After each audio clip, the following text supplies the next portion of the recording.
Hello students, कैसे हैं आप लोग? आई होप आप लोगों की पढ़ाई बहुत अच्छी चल रही होगी।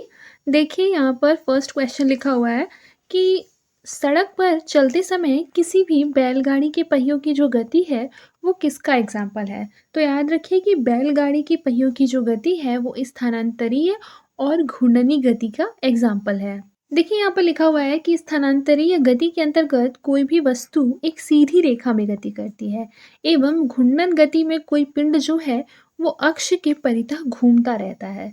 यानी कि बैलगाड़ी तो सीधी चलती है परंतु उसका जो पहिया है वो क्या होता है, घूमता रहता है। इस वजह से यहाँ स्थानांतरीय गति एवं घूर्णन गति दोनों है।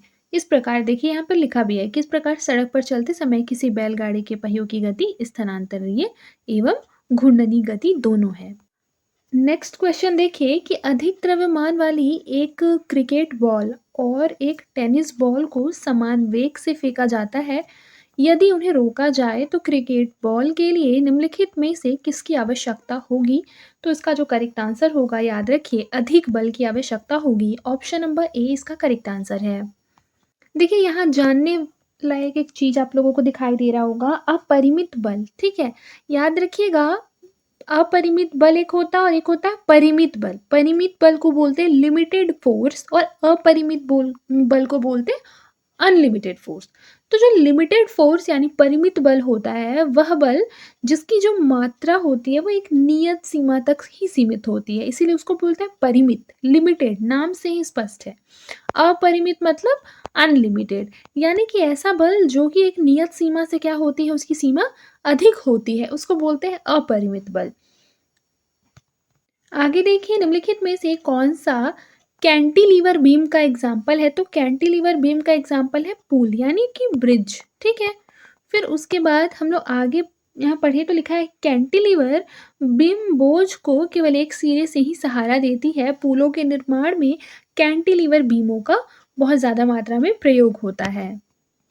देखिए जो कैंटिलीवर बीम होता है वो एक ऐसा बीम या फिर पट्टी होता है जिसे एक सिरे से स्थिर यानी फिक्स्ड किया जाता है और दूसरा सिरा जो होता है वो फ्री होता है। इस बात को याद रखिएगा। ठीक है, अगर डेफिनेशन की ओर जाए तो याद रखिएगा आप लोगों का एग्जाम में अगर आता है, ठीक है, मान लीजिए आप लोग CGPCS का मेंस दे रहे हैं, ठीक है, नेक्स्ट ईयर, और उसमें यही क्वेश्चन आ गया है मान लीजिए 2 मार्क्स में कि कैंटिलीवर बीम क्या होता है, डेफिनेशन लिखिए। तो याद रखिएगा आप लोगों को लिखना है कि कैंटिलीवर बीम वह बीम होता है जिसका एक सिरा जो है वो कठोरता से जुड़ा होता है या फिर स्थिर होता है और दूसरा सिरा जो है वो क्या रहता है, खुला होता है, जिस पर बेसिकली क्या होता है, भार को डाला जा सकता है। इसे क्या बोलते हैं, कैंटिलीवर बीम बोलते हैं। देखिए कैंटिलीवर बीम का एक और अच्छा एग्जाम्पल मैं आपको बताती हूँ। पुल के अलावा जैसे बैल्कनी हो गया, बैल्कनी आप लोगों को पता है कि एक तरफ क्या होता है, दीवार से जुड़ी हुई होती है और दूसरे साइड पे खुली हुई होती है। तो इसको भी हम कह सकते हैं कि ये कैंटिलीवर बीम है, यानी एक तरफ भार होता है और एक साइड जो है वो फ्री होता है। फिर उसके अलावा तो पुल मैंने बताया, फिर उसके अलावा मान लीजिए रेलवे सिग्नल या फिर स्ट्रीट लाइट पोल भी। जैसे देखिए जो स्ट्रीट लाइट पोल होता है वो एक साइड से क्या होता है, फिक्स्ड होता है अर्थ पे, जमीन पे, ठीक है, और दूसरा साइड जो है वो उसका फ्री होता है, ठीक है, जहाँ पर लाइट होता है। आई होप आपको इतना समझ में आ गया होगा। अब आगे बढ़ते हैं। देखिए नेक्स्ट क्वेश्चन है कि जो साधारण मशीन है, ठीक है, साधारण मशीन जो है याद रखिएगा वो अनुप्रयुक्त बल की दिशा को नहीं बदल सकती है। ऑप्शन नंबर डी जो हो जाएगा ये इसका करेक्ट आंसर हो जाएगा। आगे देखिए साधारण मशीन उन सभी युक्तियों को कहते हैं जिनको चलाने के लिए केवल एक ही बल का प्रयोग करना होता है। जब इस पर बल लगाया जाता है तो यांत्रिक कार्य होता है तथा एक नियत दूरी तक किसी भी पिंड का विस्थापन। देखिए यहाँ पर लिखा हुआ है अगला क्वेश्चन कि चावल पकाना क्यों कठिन होता है, मतलब कहाँ पर कठिन होता है। ठीक है, तो बताइए कहाँ पर कठिन होता है। ऑप्शन नंबर ए है पर्वत के शिखर पर, ऑप्शन नंबर बी है समुद्र के तल पर, ऑप्शन नंबर सी है खदान के नीचे, या फिर कहीं भी एक जैसा। तो याद रखिएगा पर्वत के शिखर पर चावल को पकाना थोड़ा टफ होता है। देखिए यहाँ पर लिखा हुआ है कि समुद्र के तल से ऊंचाई की ओर जाने पर क्या होता है कि जो वायुमंडलीय दाब होता है वो क्या होता है, घटने लगता है। पर्वत के शिखर पर उसके तल की अपेक्षा वायुदाब कम होता है। वायुदाब घटने के साथ ही जल का जो क्वथनांक है वो भी घट जाता है और वो 100 डिग्री सेंटीग्रेड से भी कम तापमान पर उबलने लगता है। कम तापमान पर ही जल के उबलने के कारण उसमें पके चावल को कम ऊष्मा प्राप्त होती है, जिससे वह क्या होता है, पूर्णतः पक नहीं पाता है।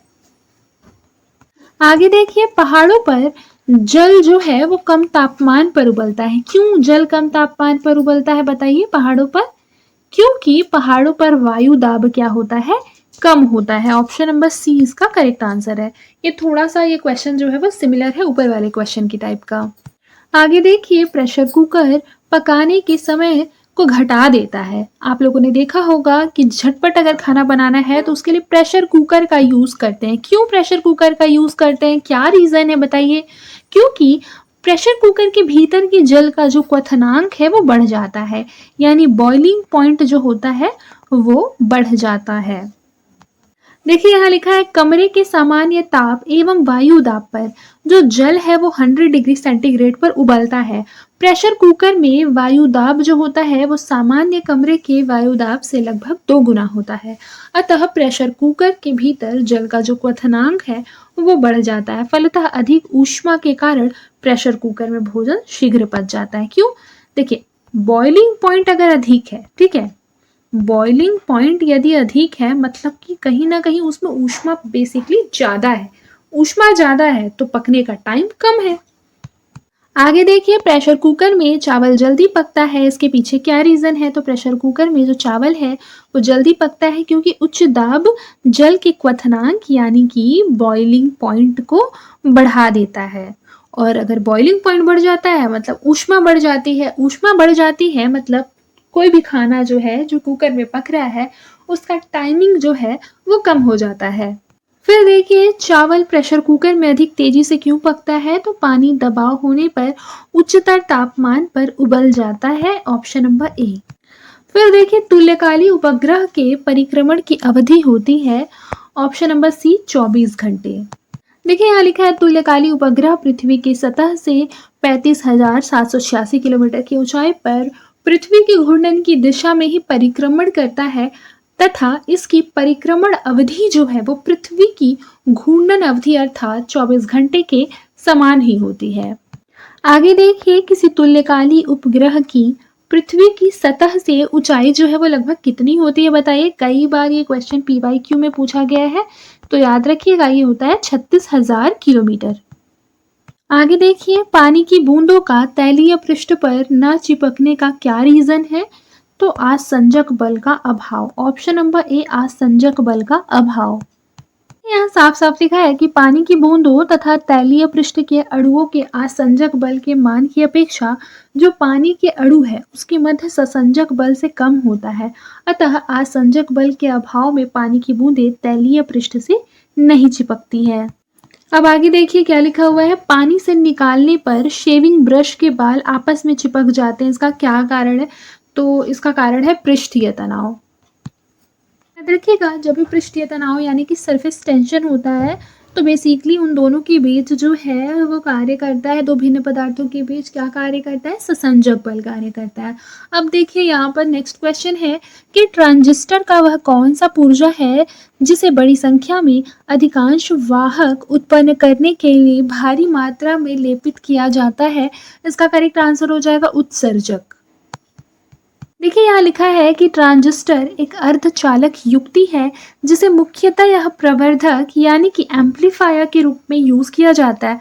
याद रखिएगा कि जो उत्सर्जक होता है मतलब एमीटर होता है वो ट्रांजिस्टर का वह पार्ट होता है जिसे बड़ी संख्या में अधिकांश वाहक उत्पन्न करने के लिए भारी मात्रा में लेपित किया जाता है।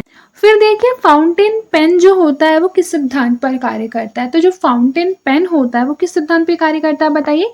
केशिका क्रिया। ऑप्शन नंबर बी केशिका क्रिया। आगे देखिए, वर्षा की बूंद का जो आकार है वो गोलाकार किस कारण से हो जाता है? तो ये हो जाता है पृष्ठीय तनाव के कारण। क्यों होता है? पृष्ठीय तनाव के कारण। पृष्ठ तनाव जो है उसके कारण वर्षा की बूंद का जो आकार होता है वो गोलाकार होता है। क्यों? क्योंकि द्रव का स्वतंत्र पृष्ठ कम से कम क्षेत्रफल घेरने का प्रयास करता है, अतः वर्षा की जो बूंद है तथा पारे के कण जो है वो गोलाकार होते हैं। पृष्ठ तनाव अणुओं के मध्य ससंजक बल के कारण उत्पन्न होता है। आगे देखिए, पृष्ठ तनाव जो है वो किसके कारण पैदा होता है? तो जो पृष्ठ तनाव है वो अणुओं के बीच ससंजक बल के कारण पैदा होता है। आगे देखिए क्या लिखा हुआ है, जब शुद्ध जल में डिटर्जेंट डाला जाता है तो पृष्ठ तनाव क्या होता है? घट जाता है। ऑप्शन नंबर बी, घट जाता है। फिर आगे देखिए, घड़ी के स्प्रिंग में भंडारित ऊर्जा है स्थितिज ऊर्जा। क्या है? स्थितिज ऊर्जा। देखिए, किसी भी वस्तु में उसकी अवस्था या फिर स्थिति के कारण कार्य को करने की क्षमता को स्थितिज ऊर्जा कहते हैं। घड़ी के स्प्रिंग में भंडारित ऊर्जा स्थितिज ऊर्जा है। अगला क्वेश्चन देखिए, पैराशूट जो है वो धीरे धीरे नीचे आता है, जबकि उसकी उसी ऊंचाई से उसे फेंका गया पत्थर जो है वो तेजी से गिरने लगता है। क्यों?